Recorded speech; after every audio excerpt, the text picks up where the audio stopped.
Agora 2h48, de volta com o Estúdio CBN desta terça, 18 de junho, data em que é celebrado o Dia do Orgulho Autista. Essa data foi criada para reduzir o estigma que existe ao redor do transtorno. Essa é uma condição que é marcada pela dificuldade na interação e comunicação social e também reações que são desproporcionais aos estímulos sensoriais. Aqui no Brasil, a estimativa é que existam 2 milhões de autistas.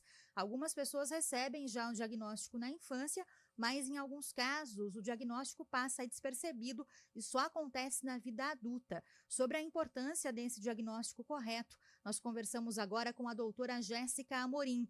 Ela que é mestre em educação médica, é pediatra pós-graduada em neurologia e psiquiatria e tem também especialização em tratamento integral do autismo, saúde mental e neurodesenvolvimento.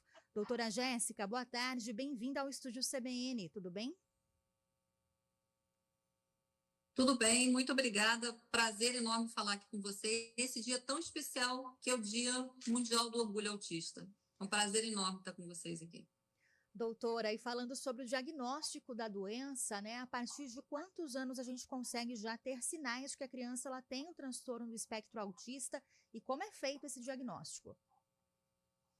Na realidade, o transtorno do espectro autista ele faz parte de uma chave, uma grande chave que a gente chama de transtorno de neurodesenvolvimento. Então, qualquer tipo de atraso do desenvolvimento cognitivo, comportamental, presente ou detectado na criança, em qualquer faixa etária, pode ser um transtorno de neurodesenvolvimento, um transtorno do espectro autista. O que a gente fala e o que é mais comum de você observar é o prejuízo na comunicação da criança, certo? Que muito além de falar, a criança, o indivíduo, o ser humano precisa se comunicar. E esse paciente dentro do espectro, ele tem prejuízo no comunicar, tanto na parte verbal quanto na parte não verbal.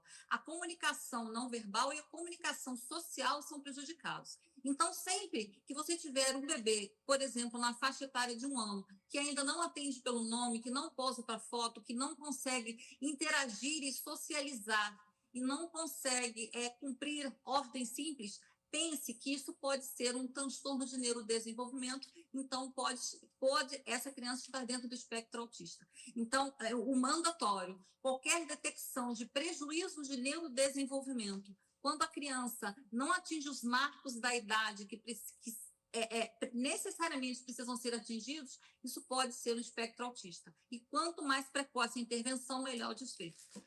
Doutora Jéssica, e tem muitos tipos de TEA, né, do transtorno do espectro autista, né? Mas tem algum tipo, depois que a criança cresce um pouco mais, que ela entra na escola, por exemplo, tem algum tipo de comportamento que é meio que um padrão para se perceber que pode ser diagnosticado com autismo? Isso depende muito do nível do autismo, certo? Quando a gente fala de vários tipos de autismo, na realidade você tem um autismo com diferentes níveis, que hoje a gente fala que são níveis de funcionalidade ou níveis de suporte, não é? Um paciente nível 3 é um paciente averbal, um paciente que não fala, que tem um comportamento bastante estereotipado, que não socializa, mas, em compensação, um paciente nível 1 é um paciente que tem um autismo com menor necessidade de suporte e que, muitas vezes, ele foi como que treinado para socializar, imitando as pessoas que estão ao seu redor, certo? A ter aquele comportamento para se sentir aceito. Então, o mais importante é se você se sentir diferente, se você achar que tem algo e que você precisa de algum tipo de ajuda, essa é a importância do dia de hoje. O Dia Mundial do Orgulho Autista é exatamente para trazer à tona e fazermos nós discutir como nós estamos fazendo aqui. Tornar o autismo algo que não deve, de forma alguma, ser encarado com preconceito.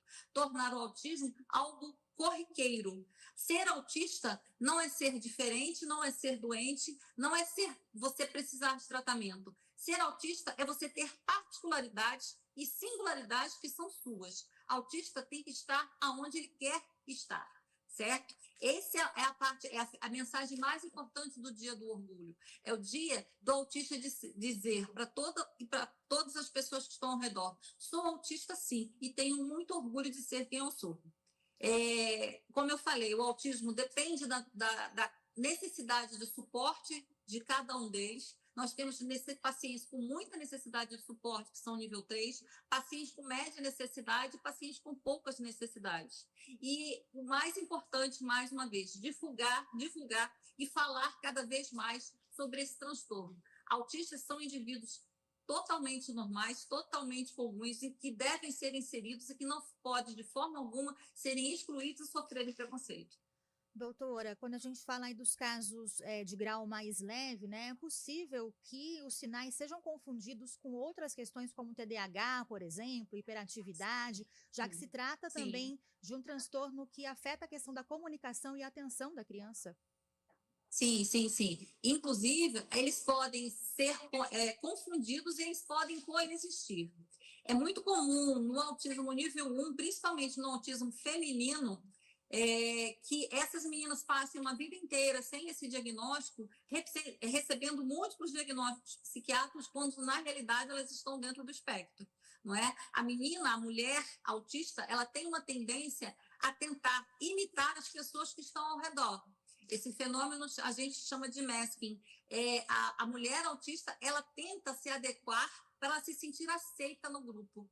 E isso acaba causando um sofrimento muito grande, e se ela está num grupo de pessoas desinibidas, falantes, ela vai tentar se passar por aquele grupo para ela se sentir aceita. Se ela estiver num grupo de pessoas hiperativas, ela vai tentar se passar por pessoas hiperativas também para se sentir aceita. Isso acaba confundindo o diagnóstico.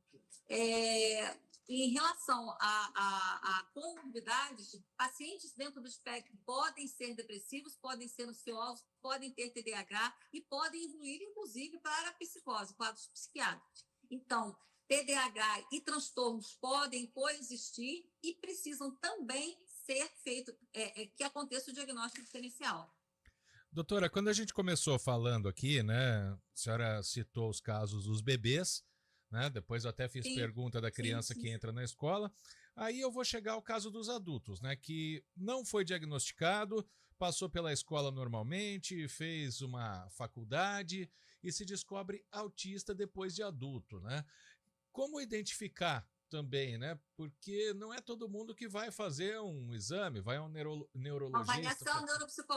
Uma avaliação neuropsicológica. Para qualquer pessoa? Qualquer pessoa pode fazer uma avaliação neuropsicológica.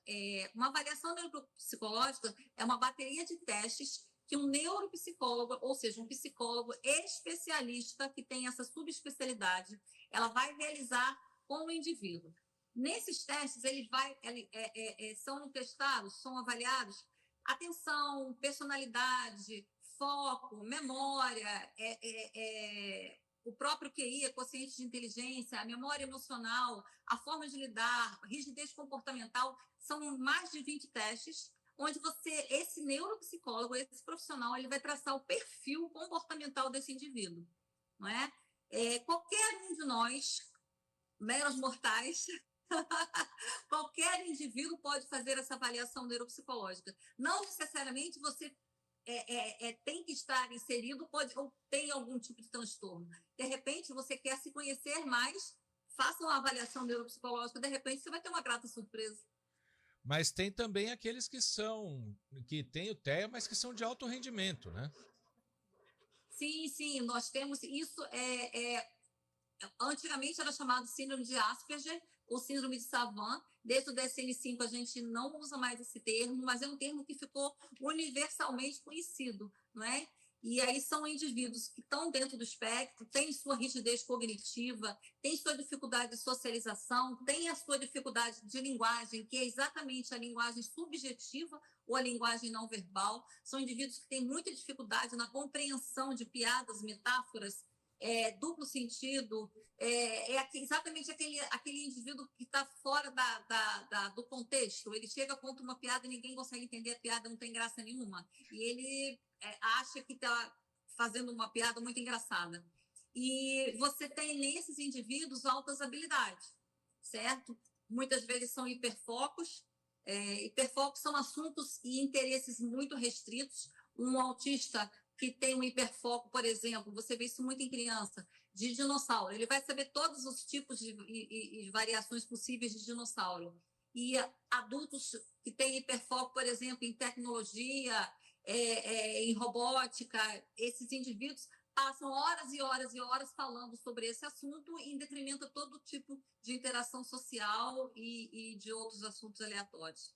Doutora, A gente não usa mais o termo síndrome de Asperger, mas o autismo nível 1 com altas habilidades. doutora, por fim, com mais esclarecimento hoje sobre o transtorno, né? A gente tem visto até eu também famosos quero. que descobrem o espectro já na fase adulta, que agora tem, inclusive, divulgado isso. É o caso, por exemplo, da atriz Letícia Sabatella, que há pouco tempo também revelou publicamente que descobriu o espectro e conta que ela sempre se sentiu ali um pouco deslocada, diferente, só foi entender isso após o diagnóstico. Ou seja, ter esse diagnóstico pode ser também para o adulto bastante libertador e ajudar muito no desenvolvimento, né? Sim. Como eu lembro que eu falei para você do masking das mulheres. As mulheres, por si só, o autismo feminino de altas habilidades, do nível 1, é diferente do autismo masculino nível 1. A mulher, ela tem essa necessidade de se sentir querida, de se sentir inserida, de se sentir fazendo parte, não é? Então, ela cria essas máscaras, ela cria esses personagens para viver essa realidade, e isso para ela acaba sendo muito pesaroso, porque ela passa por diferentes diagnósticos, né? É a bipolar, é a border, é a depressiva, é a histérica, é a conversiva, e na realidade ela só é autista e ela quer se conhecer, saber quem ela é. Então, assim, eu tenho mais de 20 anos que eu trabalho com pacientes dentro do espectro. No momento, eu estou até lançando um livro que fala sobre autismo na idade adulta, e com esse público, é um público hoje que está órfão. Você tem muitos profissionais de saúde que tratam, psiquiatras e neurologistas, que tratam do autismo na infância. E são poucos que conseguem enxergar e compreender como funciona a mente do autista adulto. Graças a Deus, mais uma vez, a gente está cada vez falando mais sobre isso. As pessoas estão conseguindo fazer o seu diagnóstico, buscando suporte, certo? E isso, ainda bem que a gente está falando abertamente sobre isso agora, no dia 18. Para esse público ter orgulho, sim, não é? Eu costumo dizer que os autistas vieram para o mundo para salvar esse planeta. Se Deus quiser, eu acredito nisso. Doutora, agradeço muito sua participação, viu, aqui no Estúdio CBN. Doutora Jéssica Amorim, que é mestre em educação médica, é psiquiatra e tem também especialização aí no tratamento do autismo. Doutora, muito obrigada mais uma vez pela participação. Uma ótima tarde para você. Obrigada a vocês.